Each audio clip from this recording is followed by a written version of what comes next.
expérience traumatisante?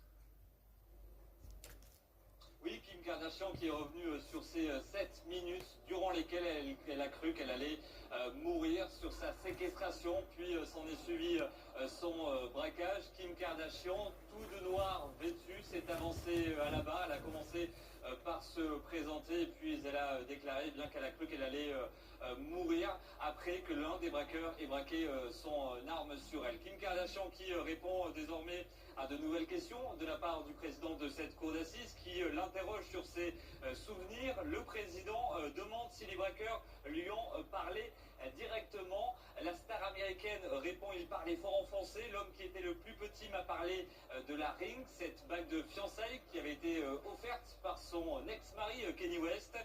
Kim Kardashian poursuit: le réceptionniste lui était calme, impassible, et moi j'étais hystérique. Il m'a demandé de me taire et moi en pleurant je lui ai demandé de leur dire j'ai des enfants, qu'ils me laissent en vie. Kim Kardashian poursuit sa déposition. Le plus petit, en parlant du plus petit des braqueurs, semblait être le chef car après qu'ils aient trouvé la bague, ils ne voulaient pas partir et cherchaient encore, et quand ils ont trouvé la boîte de bijoux, ils sont partis. Kim Kardashian qui s'est à nouveau mise à pleurer à la lecture d'une lettre d'excuse reçue de la part de l'un des 10 accusés dans ce box de la cour d'assises.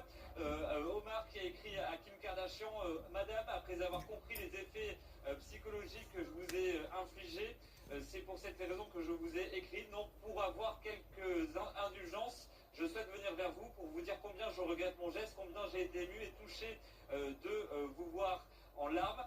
Kim Kardashian le rappelle à nouveau: cette expérience a changé ma vie, je veux devenir avocate et me battre pour les gens, je crois à une seconde chance, j'apprécie cette lettre, je vous pardonne.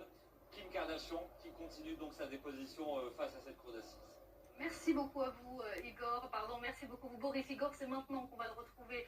Igor, vous êtes à l'extérieur de cette cour d'assises de Paris où il y a beaucoup de monde, beaucoup de fans, mais aussi beaucoup de journalistes, notamment des journalistes américains. Oui, absolument, anglo-saxons, australiens et anglais également. Je suis exactement derrière ce palais de justice. C'est par là qu'est arrivé Kim Kardashian tout à l'heure, en tout début d'après-midi, dans un convoi de 4 véhicules, avec un au milieu, un van tout noir de couleur de marque allemande.